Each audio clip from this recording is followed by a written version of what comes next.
Précédemment dans Traces de sa main. Juste que j'avais comme un malaise. J'avais comme une pression d'aller aux toilettes. Quand je descends du bus, je me rends compte que j'avais mal. Quand je vais aux toilettes, je me suis rendu compte que je saignais. Donc, dans ma tête, c'était déjà comme, Seigneur, qu'est-ce qui se passe? Donc vraiment, j'avais un stress. Le matin, je me réveille, je vais aux toilettes.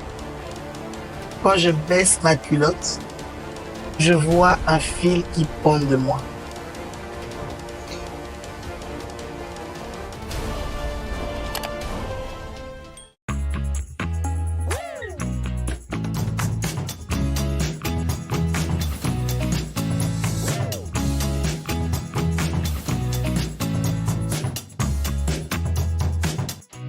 Hello les vivants, j'espère que vous allez bien. Moi, ça va super bien. Bienvenue dans Traces de sa main. Chaque histoire, un témoignage de sa grâce.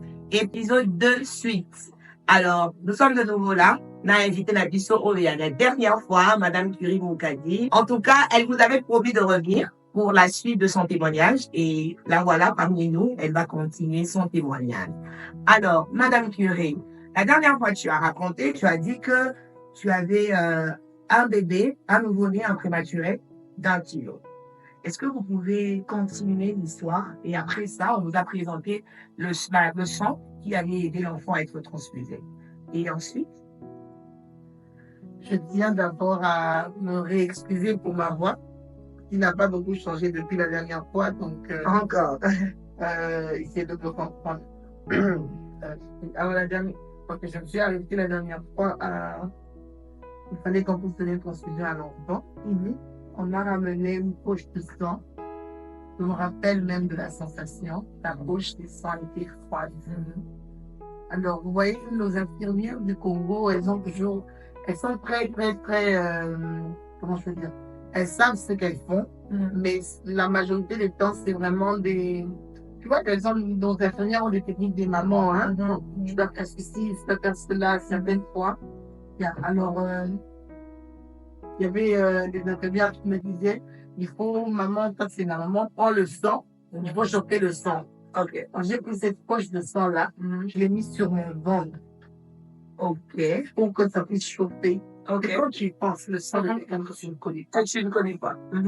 Et pour ton tout petit bébé prématuré, parce que tu veux, il fallait qu'on lui donne un sang qui était chaud. Tu voulais que l'enfant puisse avoir the best. Je peux dire ça comme ça. Alors, je prends le sang, je mets le sang sur moi pour le chauffer. J'ai encore cette sensation-là sur moi. Alors, on faisait une transfusion à l'enfant. Tu regardes l'enfant, tu as peur, tout te passe par la tête, quoi. Je te dis, Seigneur, mais c'est pour son bien, donc ça va. Exactement. C'est là que je voyais qu'un enfant de cet âge-là, on nourrit par son, mais voie nasale. Voilà, oui, c'est traumatisant. Tu vois, un petit tuyau qui est long, qu'on fait entrer par la narine, ça va jusqu'à l'estomac, directement. Donc, c'est comme ça, quand je donnais mon lait maternel, c'est comme ça qu'on faisait passer.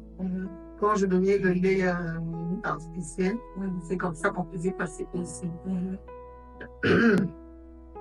Alors, on a lavé l'enfant est resté le 3e jour. J'avais remarqué que l'enfant n'allait pas très bien. Pas comme les 2 premiers jours. Et même quand l'enfant pleurait, il n'y avait pas cette vivacité-là dans sa voix, tu vois. L'enfant pleurait avec tout exactement. Un peu comme s'il était affaibli et tout. Mais tu fais confiance en Dieu, tu as dit, Seigneur, je prie. D'abord, tu as peur de la commune parce que c'est la fois que ça t'arrive. D'avoir un bébé d'abord, mais un bébé prématuré et avec des complications de santé, tu te dis, je sais pas comment faire. Je vois que tu poses la question, on ne veut pas te faire peur. En tant que parent, on te dit non, ça va, il n'y a rien, on ne peut pas venir maman, calmer, tout va bien. Vraiment, j'étais dedans. Et comment son père se sentait?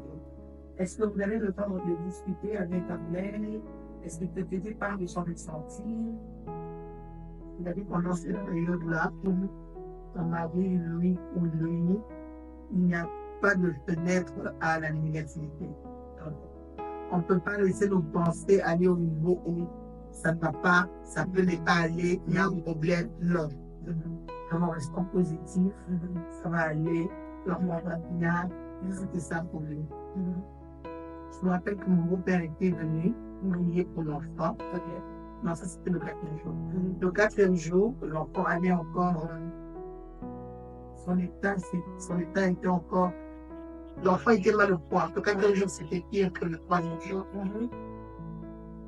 Quand je viens, je la vois, elle respirait bizarrement.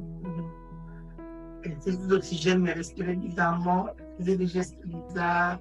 Elle sortait comme un peu de la mousse de sa bouche. Je me rappelle, elle avait un sanglier blanc. Elle était dans un marron. Vraiment, c'était pas bon à voir.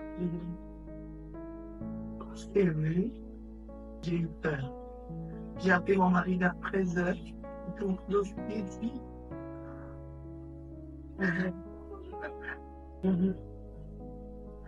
Il m'a dit, tout reste pas. Je vais aller. Et je voyais que ça va pas. Les heures passent, plus d'enfants de ma mère. Avec la mousse qui sortait de sa bouche. Et puis elle avait pâli, elle n'était pas. Elle n'était pas comme elle est d'habitude. Je pense que mon mari a raconté à ses parents. Mon beau-père était venu, il a prié. Il a prié, il a commencé à me fortifier, me demander de prier, de laver la foi, n'ouvre pas une porte à l'ennemi, n'aie pas peur et tout et tout. Alors, ça m'avait un peu fortifié, mais j'avais passé une journée froide. Tu as peur, je te dis Seigneur, voilà, puis le boulot, il est venu. J'étais là avec l'enfant, il était en manger le soleil dans ma chambre, je priais, mais j'avais peur. Quand mon mari est venu, il m'a trouvé dans la chambre. Il a dit, tu l'as tué aujourd'hui, je viens juste de monter. Il a dit, on va voir. Quand j'entre, je trouve l'infirmière et 2 médecins devant elle.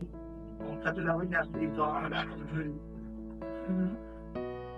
Alors, je demande, qu'est-ce qui se passe? Quand mon mari a remarqué que j'étais un peu agitée, il m'a dit, je suis tombée dans la chambre, je viens rester avec elle et voir, je vais revenir après. Il dit, non, je veux savoir, il dit, oui, je viendrai te dire. Pour le moment, je veux d'abord que tu fasses dans la chambre. Je suis allée dans la chambre, je me suis assise, j'étais pas moi, j'avais vraiment peur. Mon mari est parti, il a fait peut-être 10 minutes. Il est entré dans la chambre. Il a ouvert la porte. Je l'ai regardé. Je lui ai dit, c'est quoi? Il m'a dit ça. Quand il a dit ça, il ne tombait pas terre. J'ai pleuré. Il m'a pris dans ses bras. Ne pleure pas et tout. C'est Dieu qui a. Puis Seigneur, je ne t'ai pas demandé d'avoir un bébé. Je t'ai passé à autre chose. Je me concentrais sur autre chose. J'ai arrêté de prier. Papa,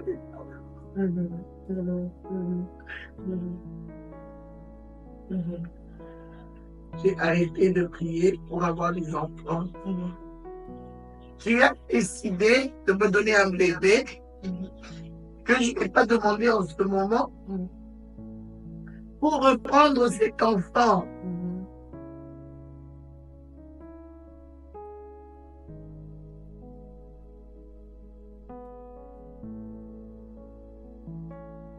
Alors, les voisines de chambre venaient dans la chambre pour me recontenter. La femme, ça pas aller, même les avions. Donc je te dis que je pleurais par terre.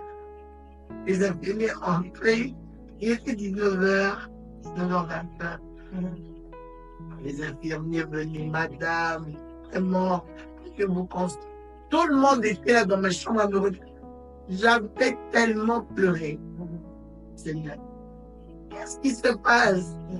Qu'est-ce que je t'ai fait? J'ai pleuré, pleuré. J'ai dit à mon mari, je ne peux pas passer la nuit dans cet hôpital, je dois sortir tout de suite. Alors les infirmiers me disent, oh, il faut parler peut-être administratif, donc c'est pas mon problème. Moi, je sors, je ne peux pas rester. Story. Et mon mari qui dit, il n'y a pas de problème, on va partir. On est sorti de là, je suis dans la voiture, on est parti.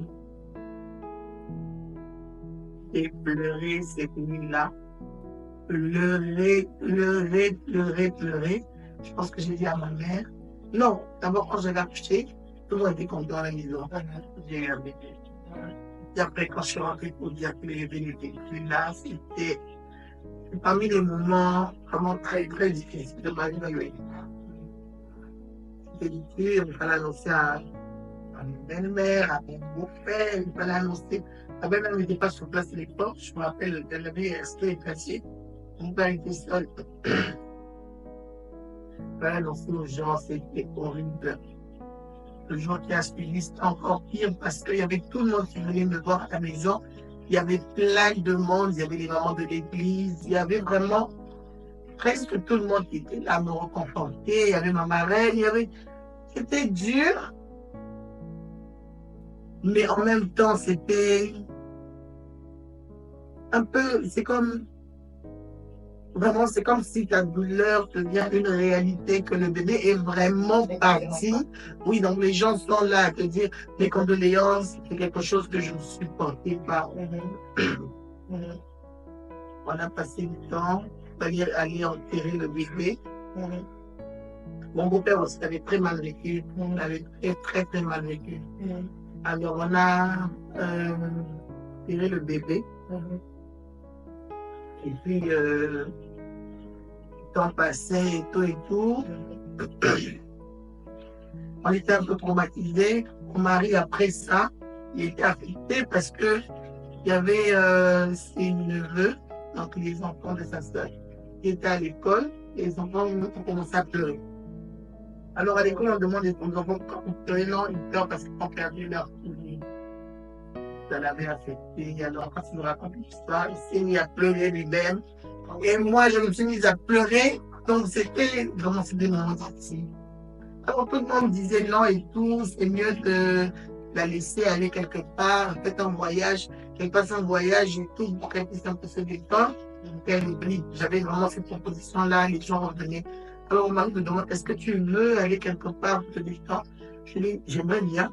Mais le problème, c'est que on a perdu l'enfant, on a perdu le bébé à deux. Moi, je vais aller me détendre, peut-être essayer de passer à autre chose. Mais tu vis la même réalité que moi. Tu comprends? Même si tu n'extériorises pas ça de la même façon que moi, mais l'enfant nous appartenait.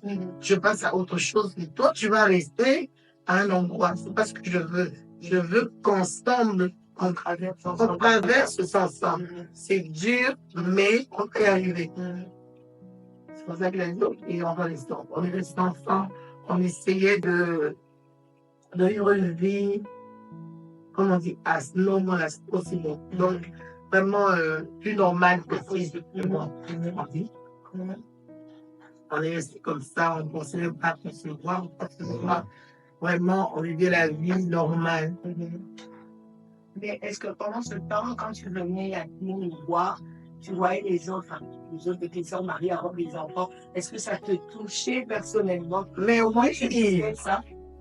Oui, je ne peux pas dire que quand je voyais d'autres personnes mariées après moi, avoir des enfants, ça ne me faisait rien, ça me dérangeait. Mais le problème, c'est que ça ne te dérange pas dans le sens où tu es jalouse de la personne. Ça te fait le sentiment de, pas le sentiment de pourquoi pas moi, le sentiment de Seigneur, jusqu'à quand? Oui, ce qui ne va pas. Une personne qui se marie après toi, elle a déjà 2 enfants. Et toi, tu es encore à 0 ans. Donc vraiment, C'est à chaque fois, il y a tout pour te rappeler ta réalité, ce que tu es en train de vivre, tu vois. Et je me rappelle même d'une histoire, tu disais que tu étais venu au mariage de Tania, il y a quelqu'un qui t'a demandé combien d'enfants tu avais. Combien d'enfants j'ai? Hum, C'est une question qui me mettait tellement mal à l'aise. J'ai dit à la personne, je suis enceinte. Pourtant, tu n'étais même pas. Moi, j'étais pas enceinte. Tellement que j'ai évité cette question, tellement que je ne voulais pas avoir cette conversation. J'aimerais même dire, hein, il faudrait à un moment qu'on arrête de mettre cette pression sur les gens. Peu importe le nombre d'années, des mois, de semaines qu'ils viennent d'avoir après le mariage, qu'on arrête de demander aux gens, tu as combien d'enfants? Tu sais que moi j'ai entendu, qu'est-ce que tu attends pour avoir des enfants? Non. Tout ce temps, depuis que tu es marié, tu n'as pas d'enfants. Je connais un médecin qui peut t'aider. Je connais un médecin. Je connais un pasteur. Please, guys. Please. Je connais un pasteur. Donc, quand tu dis ça à quelqu'un, tu veux me faire croire que je prie pas assez. Ton pasteur est mieux que le mien, est mieux que le mien ou quoi? Je l'entends plus que moi. Exactement. J'ai entendu des... Je n'ai pas vu ton bébé. Tu vois, je t'avais invité à mon église, tu n'es pas venu. Ce qu'on dit, hein, tu es dumbfounded. Je dis, mais à quel moment on dit des choses comme ça aux gens? Non, c'était Dieu, c'était Dieu. Vraiment des moments difficiles. Alors, je me rappelle qu'il y avait une conférence à Machine dans une église que je ne fréquentais pas. Et c'est le pasteur Marcelo qui prêchait. À chaque fois que je priais, je disais à Dieu, Seigneur, pourquoi tu ne me donnes pas des enfants? Regarde, je ne suis pas une personne. Comment je vais expliquer? C'est pas comme si je ne juge pas les gens. Mais en même temps, je me disais, mes prostituées tombent enceintes, avortent, et tout et tout. Tu vois un arbre, un fruit tomber, l'arbre va encore se reproduire, même les feuilles. Une feuille tombe, une autre feuille va sortir. Mais moi, je n'arrive pas à me reproduire. Qu'est-ce qui ne va pas? Tu vois, tu dis à Dieu, quand tu vois les prostituées avoir des enfants, mais moi, je sais, je suis vraiment... Oui, mais aussi batté. Voilà. S'il ne marche pas. S'il ne marche pas, qu'est-ce qui fait que non, au robot tâté? Je suis allée à cette conférence-là parce que j'aime bien le pasteur Marcelo. Pasteur Marcelo. Alors, il prêchait, il disait, vraiment comme ça par hasard, arrêtez de prier et de venir devant Dieu avec votre justice. Comme par exemple, une femme peut dire, Seigneur, moi, je ne connais pas le mal de cela qui nous battent, mais comment ça se fait que notre robot a été? Seigneur, peut s'en abattre pour cela qui nous battent. Seigneur, peut s'en abattre pour la balle vierge. Seigneur, peut s'en abattre pour mon bail nanga. Je l'ai connu depuis que j'étais petite. C'est lui. Dieu ne nous donne pas parce qu'on est juste. Dieu nous donne parce qu'il choisit de nous faire grâce. Tout simplement. La Bible dit, vous demandez mal. La Bible demande de nous approcher par des prières de supplication. Donc, supplier le Seigneur, pas venir me dire, Seigneur Jésus-Christ, parce que la salut, il faut opérer sa souveraineté prime. Le jour-là, quand il a dit ça, j'ai dit, dans ma prière, j'ai commencé à penser que Dieu me doit quelque chose. Dieu ne me doit pas les enfants. Dieu me donne des enfants parce qu'il choisit de me faire grâce. Alors ce jour-là, ça avait un peu impacté ma façon de prier. Ça avait changé ma façon de prier. Et je me disais plus, Seigneur, regarde et tout, solidarité à l'église, ou pas mon mari, et puis je ne disais plus ça. Là, je priais vraiment, s'il te plaît, Seigneur, donne-moi un enfant et tout. Après ça, je tombais enceinte. Je tombais enceinte. C'était vraiment dur premièrement, accepter que je suis enceinte. D'abord, accepter que je suis enceinte. Encore. Parce que tu es traumatisé. Tu te dis, de toute façon, tu ne sais pas garder les grossesses. Tu es traumatisé. Et puis, il y a aussi l'autre pression déjà qu'on met la pression sur la femme quand tu ne conçois pas. Mais on peut encore ouvrir une parenthèse pour dire que si ce n'est pas elle, c'est peut-être son mari.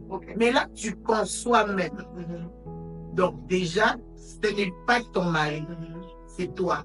Et tu ne sais pas garder les grossesses à terme, donc c'est quoi le problème? Tu comprends? Donc cette pression-là, c'était too much. Alors, je tombe enceinte, je découvre, je me rappelle, je reviens du boulot, je découvre que j'étais enceinte. J'étais pas, bon, pas over the moon, je suis enceinte. Ok. C'est juste que le temps après, ça n'avait pas pris longtemps. Peut-être 3 mois après, ou 2 mois, je pense, que mon enceinte, ça n'a pas pris. Il y a mon mari, je suis enceinte, il était content, je suis enceinte. Il était tout content, il dit, à 5 semaines de grossesse, je vais à l'hôpital, on me fait l'écho, on me dit, oui, madame, vous êtes enceinte, mais c'est trop tôt et tout et tout. On va faire une prise de sang et vous allez revenir peut-être 2 semaines après, on va refaire une prise de sang pour voir si le taux de HCG, c'est l'hormone qu'on a dans le sang quand on est enceinte, quand on est contaminée, si le nombre, la quantité ou le nombre, je pense que la quantité, le HCG augmente. Si ça augmente, c'est un bon signe. Mais si ça stagne ou ça baisse, c'est pas un bon signe. Parce que j'arrive pas à voir le battement du cœur, mais en même temps, c'est pas aussi grave parce que c'est à 5 semaines de grossesse. C'est un peu tricky avec les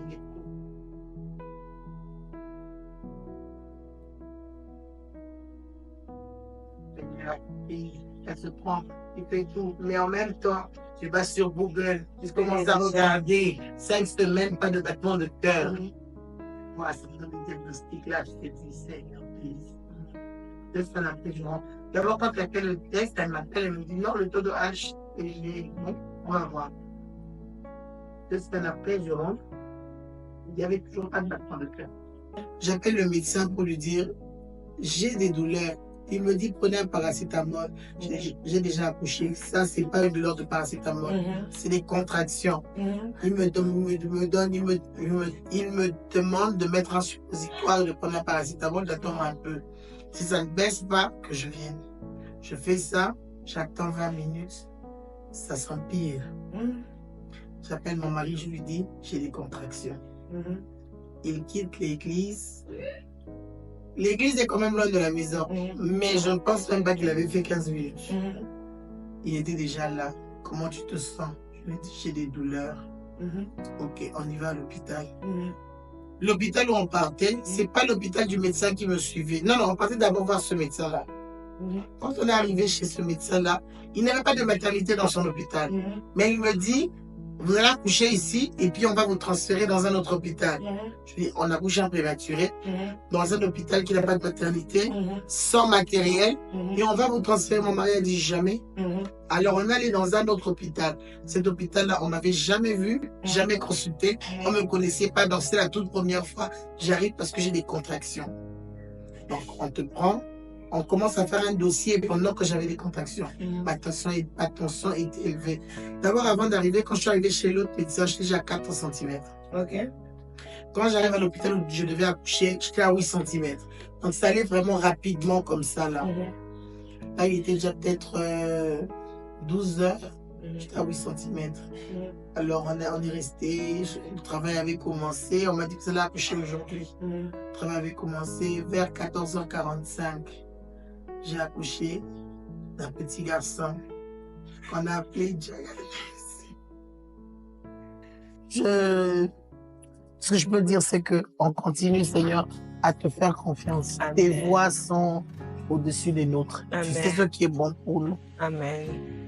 Vraiment, par mon témoignage, j'aimerais que, pas une femme, mais un couple. Je ne sais pas ce par quoi vous traversez. Mon histoire n'est pas la plus difficile. Il y a des gens qui ont vécu plus que ça. Il y a des gens qui passent encore par plus que ça. Et ce que je peux vous garantir, c'est que Dieu reste infaillible. Il n'y a aucune de ses promesses qu'il n'a pas réalisées. Il sait il s'est passé par certaines situations. Je n'avais rien dit à personne. Rien dit à personne. Même les personnes qui me savaient, personne ne savait j'étais à combien de mois, Mhm.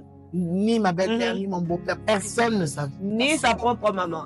Et le comble, c'est que quand je suis arrivée à Lubumbashi, quand je l'ai vue enceinte, j'étais... Vous savez, la sensation de... On a prié pour ça. Souvent, je dis toujours, dans ma famille, on n'a jamais eu des problèmes de conception. On a découvert le Dieu qui peut donner des enfants après 6 ans de mariage avec Curie. Et le sujet de Curie était devenu le sujet de tout le monde. Tu ne peux pas aller dans une église, commencer et finir la prière sans mentionner Curie et Armel. Et aujourd'hui, voir que le Seigneur les a visités me fait énormément du bien. Et je me rappelle même à Lubumbashi, et quand je la regardais, j'entendais la voix de Dieu me dire, dis à ce couple que cet enfant va leur apporter beaucoup de paix. Je ne savais même pas que parmi les noms de Aravi, Aravi signifie paix, c'est ça? Les parents avaient déjà prévu de donner le nom d'Aravi qui signifiait la paix. Et c'est un message que eux-mêmes aussi avaient eu avant, pendant la grossesse de l'enfant d'ailleurs. Alors, j'aimerais demander à Mère, est-ce que tu peux prier pendant 2 secondes seulement pour tous ces couples qui attendent encore? Bien sûr. À prier. Mhm. Notre Père, nous te disons merci. Toi, le maître de temps et des circonstances. Merci ce moment, Seigneur, que tu nous donnes pour pouvoir parler de ce que tu fais, pour pouvoir parler des traces de ta main. Seigneur, nous venons te recommander, Seigneur, ce couple qui nous suit, cette femme qui nous suit, ce monsieur qui nous suit. Seigneur, souviens-toi, éternel mon Dieu, dans ta parole, tu as dit qu'il n'y aura parmi nous ni homme stérile, ni femme stérile, même nos animaux seront féconds, puisque tu l'as dit. Toi qui es toujours derrière ta parole pour l'accomplir, accomplis cela dans la vie d'un couple aujourd'hui, que cela soit pour la gloire de ton nom. Souviens-toi, éternel mon Dieu, tu dis que demandez vous sera donné. Au nom de Jésus-Christ, aujourd'hui nous demandons qu'à travers cette émission, à travers ce moment, que tu transformes la vie de quelqu'un, que tu donnes la paix, Seigneur Jésus-Christ, à un couple qui est tourmenté, que tu donnes des enfants à ce couple, Seigneur Jésus, qui est dérangé par la maternité, par les problèmes de conception, par les problèmes de perte de grossesse. Souviens-toi de cette famille qui vient de perdre des enfants qui étaient sous-couveuse. Souviens-toi, Seigneur Jésus-Christ, ce soir, nous venons devant toi demander, Seigneur, que par ta grâce et ta miséricorde, que tu donnes des enfants à ceux qui attendent de devenir parents. Amen. Nous savons que tu nous aimes et que tu nous veux du bien. Et nous te disons merci parce que tu es toujours derrière ta parole pour l'accomplir. Nous croyons que tu l'as fait pour nous. Tu le feras pour un couple qui nous suit ce soir. C'est par le nom puissant de ton Fils Jésus-Christ. Nous avons ainsi prié et dit Amen. Amen. Mère, merci énormément d'être là. Merci à toi et merci à Trace de sa main m'avoir reçu et de me donner l'opportunité de parler de ce que le Seigneur a fait pour moi. Merci beaucoup à vous. Merci beaucoup. Que le Seigneur vous bénisse énormément. J'espère que toi qui désespères encore, au lundi témoignage, et je sais que le Seigneur va te faire du bien. Sinon, pour toutes les personnes qui voudront témoigner, Trace de sa main est là pour recevoir vos témoignages. Toutes ces personnes qui ont décidé de ne pas se taire, vous êtes bien sûr attendus dans cette émission Trace de sa main qui va vous aider à parler publiquement de tout ce que Dieu a eu à faire pour vous ou fera pour vous. Pour vous qui espérez, vous ne vous sentez pas mise à l'écart. Vous pouvez toujours venir passer et dire comme Madame a dit, ma mère qui a dit, elle va revenir dans cette émission pour témoigner encore de la fidélité de Dieu. Merci énormément. Merci à mon équipe, au Capi. Merci à toutes ces personnes qui nous ont suivis. Que le Seigneur vous bénisse énormément et que Dieu vous fasse du bien. Comme Job a dit, mon oreille avait entendu parler de toi. Et maintenant, mes yeux t'ont vu. Que le Seigneur vous bénisse. Amen. Et qu'il vous fasse beaucoup de bien. Amen. Mercure, merci beaucoup. J'aime ton Dieu. Amen. Amen. C'est fini. Peace out.